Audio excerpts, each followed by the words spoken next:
Hey, Pipe fans, welcome back to Carl Prusa MMA. Today we have a special guest. She's getting ready for her upcoming return to the UFC. She's taking on Ketlen Souza on August 2nd. She is Miss Piera Rodriguez. Piera, how are you doing? Very good, and you? I'm doing very good. Awesome to have you on the show today. So, Piera, you have a big fight coming up. Were you happy when you got the phone call that Ketlen was going to be next up? Yeah, I was very happy, and I was very happy just for the call because I was waiting for a fight. But then when they told me the name, I was even happier. So yeah.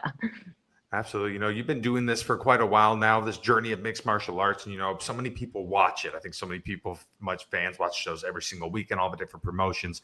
Very few know what it's like to be a fighter. Obviously, when you're battling it on the regional scene before you make it to the big shows, you're not making millions of dollars. You have to, a lot of guys have that 9-to-5 jobs. Some are married, some have kids. You get miss birthdays, weddings, Thanksgivings, dinner, all this stuff. You have to prioritize this career just for the chance to maybe find the big shows. You've been doing it for a while now. Obviously, now you're at the biggest show of all, but the sacrifices still exist. What's made you want to keep going and keep sticking through this process? Well, one of the sacrifice I think I feel is the biggest one is like taking time out of my family to put it in the work, because I'm not from the US, so I had to travel a long time ago, and I've been traveling since then to find new ways to get on the point of my career that I want to reach. So now I'm on that point, but I still cannot, I cannot have the best of both worlds. I have to sacrifice some stuff, and I think the biggest sacrifice I have made is being away from my family. But that's what it takes, Sometimes a lot of things combine, and we have to chase our dreams no matter what. Absolutely. What was that whole process like, moving to the US? What went through that? So I'm from Venezuela, but I've been traveling a lot since 2018.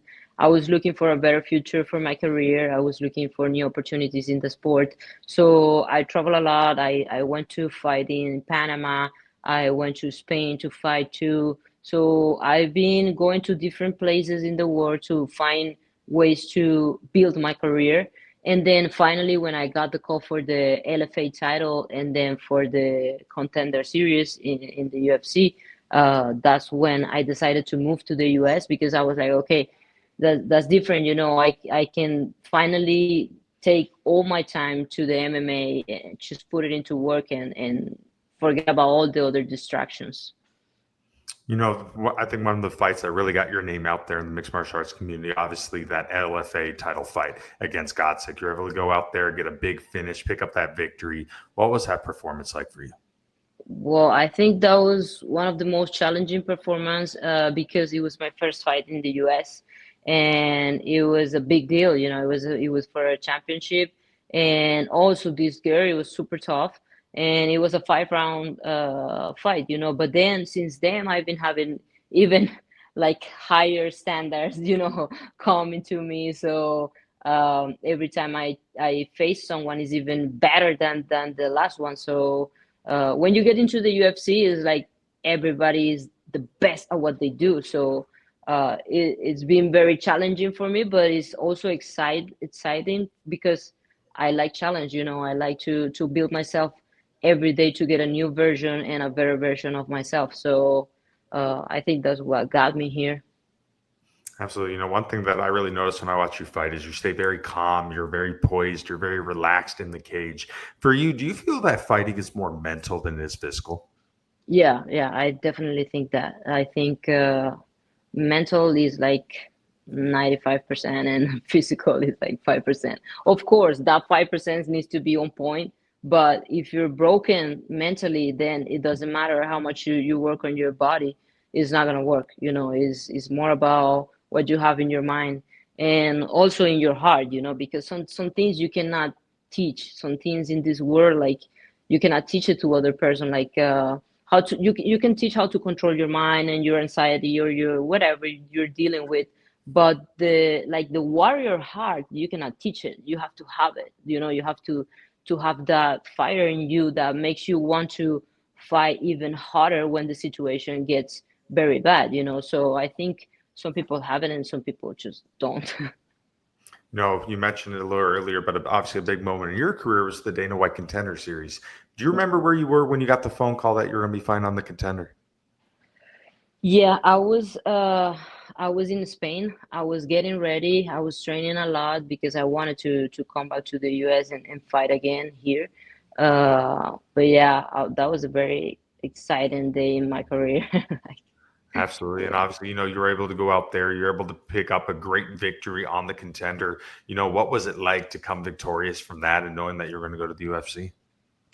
It felt at that moment, it felt so unreal, it felt like a dream. I went home after that and I still feel like, am I dreaming or this is real? Like, I really make it to the UFC because that was like my biggest dream in the world.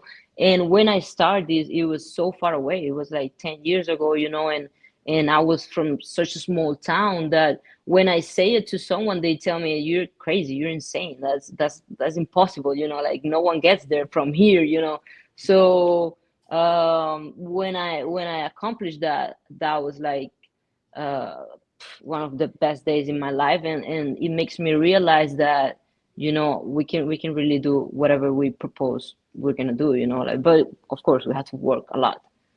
It's really amazing to see how much mixed martial arts has evolved and expanded and how global it has gotten. 20, 25 years ago, it wasn't legal everywhere. People thought mixed martial arts was this crazy thing and it wasn't good and it shouldn't be legal and all this stuff. And, for women in martial arts, there was a time where Dana White said women wouldn't be in the UFC. And obviously, when you look at it now, how many different divisions they have for women, how dominant, women are in combat sports. For you, is it pretty cool to see the direction that this whole sport has evolved and come through for over the years?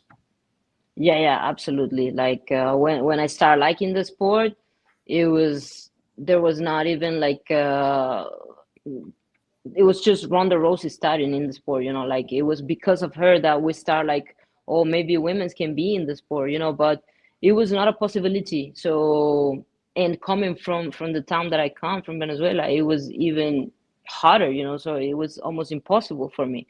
But yeah, it's cool that now I can see like the little kids, they have new opportunities. They can go and do different sports. They can do pure MMA before, which we had to do like wrestling in a side, boxing in a side, and we cannot combine it together because there was not enough gyms that combine the full MMA aspect. But now the sport have changed so much and developed so much that is amazing, and I can't wait to see what the new generation is gonna do, in the MMAs, when they grow, and how the sport is gonna change, because it's gonna have to change, it's gonna it's gonna evolve like everything. The jiu-jitsu has been evolving too, so it's crazy, and it's exciting. That's what I like the most of martial arts, that I feel like you can never stop learning. There's always a new chapter. When you first started doing this, when you first turned Mhm. pro back home, what was it like to find a fight? Was there a big regional scene in Venezuela?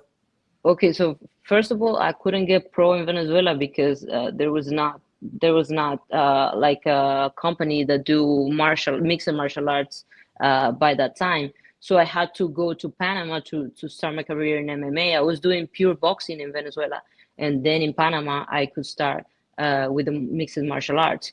And then it was very hard for me to get opponents because I was very light at that moment, and I always had to accept fights, like in different weights or whatever, catch weights or something like that, because there was not enough girls in Latin America that were willing to travel to Panama to fight with me or do something like that. But little by little, step by step, some girls start showing up, and I start beating them. When you first started getting in the UFC, obviously you had a very dominant run to start. You took out Kay Hansen, you took out Sam Hughes. What was that introductory to the UFC like for you?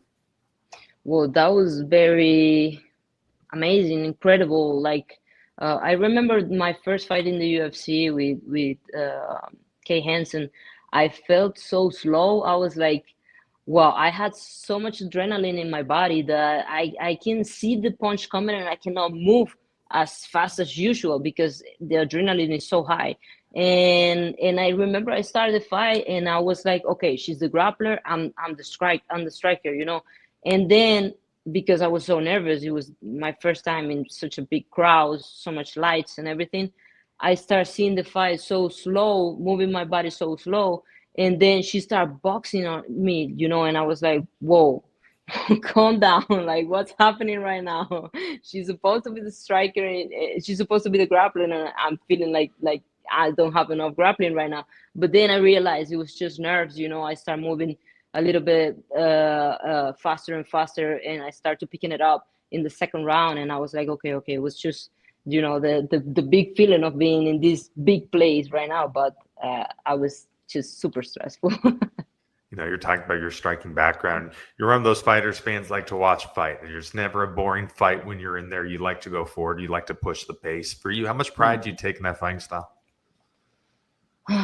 Well, I love to push myself to the limit. I like to push myself the hardest. I always try to be the hardest worker in the room. I not for anybody else to see it, but for me.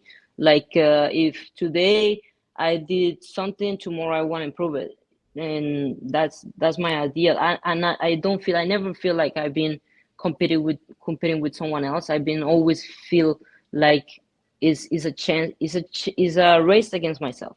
So I have to make myself better every day, and you can see it in my fights. Every time I fight, even every time I step into the octagon, I'm a new fighter. I add more tools, I add more skills, and I think that's what's gonna make me a champion one day.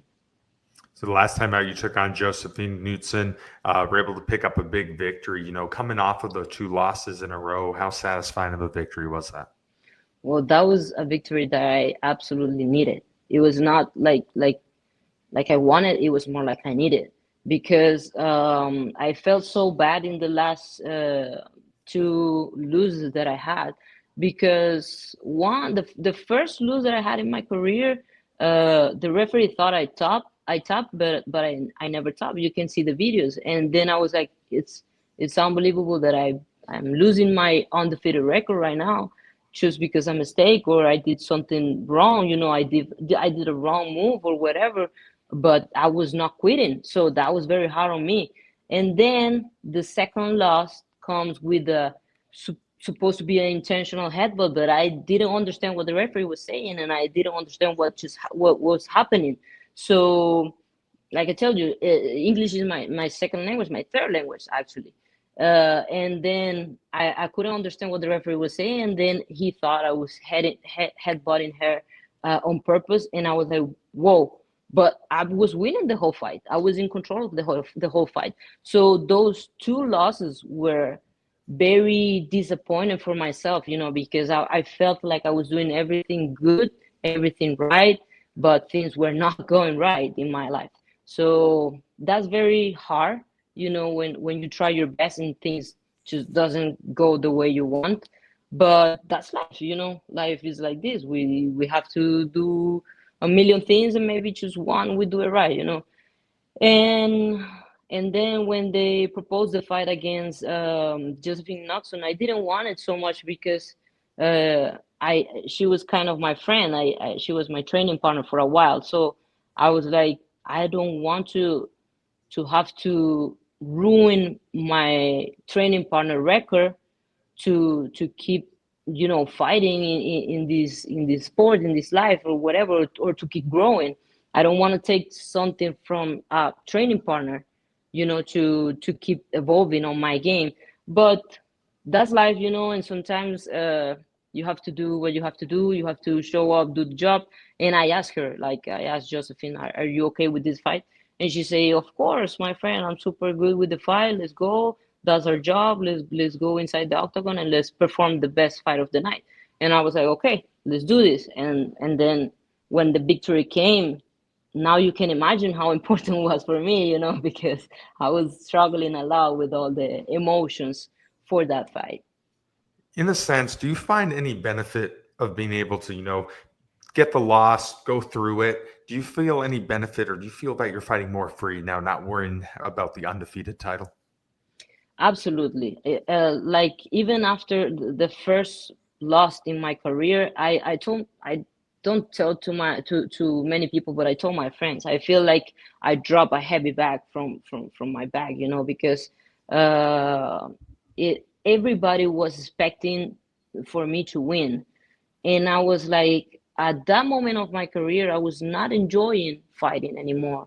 So, uh, because I was just supposed to do it right, I was doing it right, and it's not like that. You have to feel that you're doing something good. That you have to feel like it's the first time or whatever you're fighting again, and it must be something exciting for you. It's not. It doesn't must be something like you need to do it right. You know what I mean? Because everybody's expecting for you to do it right. So when I got the first loss, I was like, okay, it's very bad. It feels like shit to lose because you never get ready to feel that loss. But at the end of the day, I was like grateful that I was without any injury and I could come back to enjoy the fights again and not think so much about my record, Absolutely. because Tony, fighting is like, man, fighting is so tough. If you don't enjoy fighting, you shouldn't be fighting. So if you're fighting just to win, if you're fighting just to get paid, if you're fighting just to get a perfect record, then you're gonna get very disappointed because it's not about that. It's about enjoying the fight. And that's what I've been doing lately. And I think I guys all see it. absolutely. So many people watch the sport, and I think for the most part, casual fans understand you guys are training, you're going to the UFC, you're going to fights, try to win more fights, get belts and more money and all this stuff. But I think very few people understand there's also a fight outside of the fight. It's that fight to live a life where you don't have to clock in at 9 o'clock in the morning, clock out at 5 o'clock. It's the fight to earn financial freedom. It's the fight to live life on your own terms, build up a platform, get to live life on your terms, share what you want with your followers, and make an impact in this world. For you, is this part of this journey as well? Absolutely, absolutely. I think I'm way more than just an MMA fighter.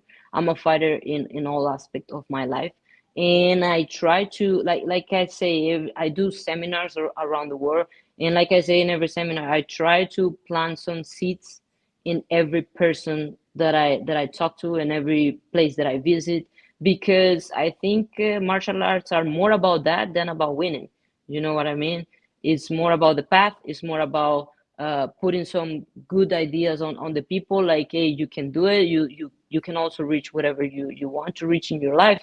And it's more about that. It's more about commitment, being a good person and just do your best. That's it. So you're getting ready to take on Ketlen Souza on August 2nd. Overall, what do you think of her as an opponent? I think she's a very exciting fighter, and I think we're gonna make a very exciting match because we're both very explosive, we're both very fast, we're both very aggressive. So I can see some of my good things as a fighter in her too. So I think that's gonna make this fight a very exciting fight to watch. I And got I really think this is gonna be like a performance of the night or something like this because we're both gonna fight like to death, for real. You just took the words out of my mouth. When I saw this on Instagram, I got super excited. Then I saw that it was in the Apex in a smaller cage with both of you guys, how you guys fight. Both of you guys like pressure. Both of you guys like going forward. There's no way this isn't fight of the night, right? Like this is going to be a Yeah, dogfight, isn't it? yeah, absolutely, absolutely. It's gonna be fireworks, 100%. We're both, I think, one of the most aggressive fighters in the division. So they just match the perfect, war to watch. Do you find some sort of peace or comfort in having a fight like that? Do you enjoy those type of dog fights, those fire fights? Yeah, I like that because I respect my opponents when they are like that. I can see Caitlyn works hard as I work, and some other fighters I see that they don't do it for the same reasons. They don't enjoy fighting so much. They do it more to win the check, they do more for the money or whatever, and they just want an easy win, or they just wanna, hug you all the fight and make a boring fight. They don't care. So that's annoying, because when you go there, is for me it's like real wartime. I get ready for a war. So when I get an opponent like that, it's a little bit disappointment because you don't get to express yourself as a fighter as much as you want, because the other person just doesn't want the same war than you want.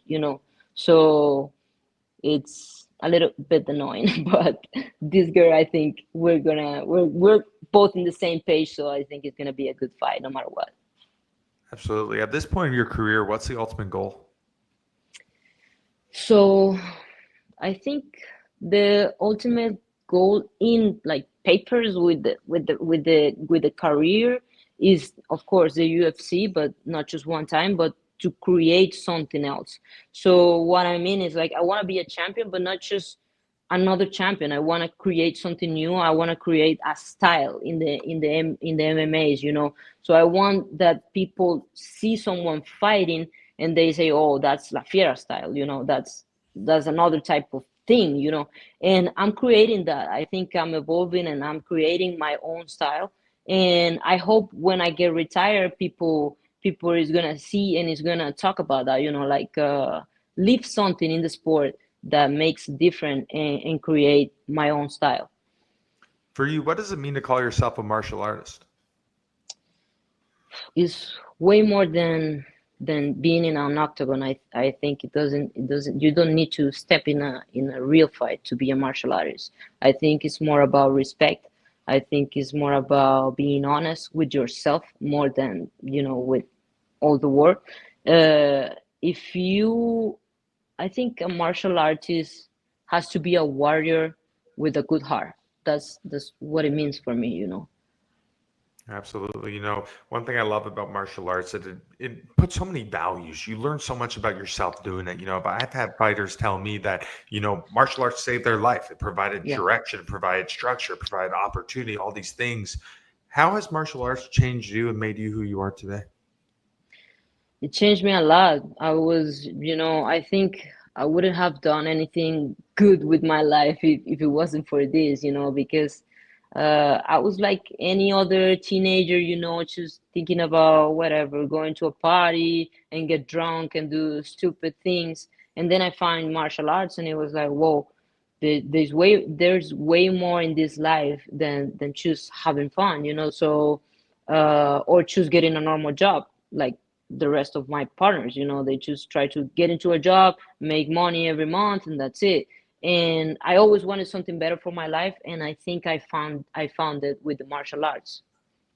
Absolutely. All right, Lafiera, last question for you. In a perfect world on August 2nd, what is the outcome when you make your return to the UFC octagon against Ketlen Souza? I think in the perfect situation is gonna be a TKO and then a submission in the second round. Absolutely. Well, hey, thank you so much, Pierre. I really appreciate the opportunity. I'm really excited to see your next fight. Bye. Thank you so much for your time. Absolutely. That's it for us today. I am Carl Prusa. She is Miss Piera Rodriguez. Take care, fight fans.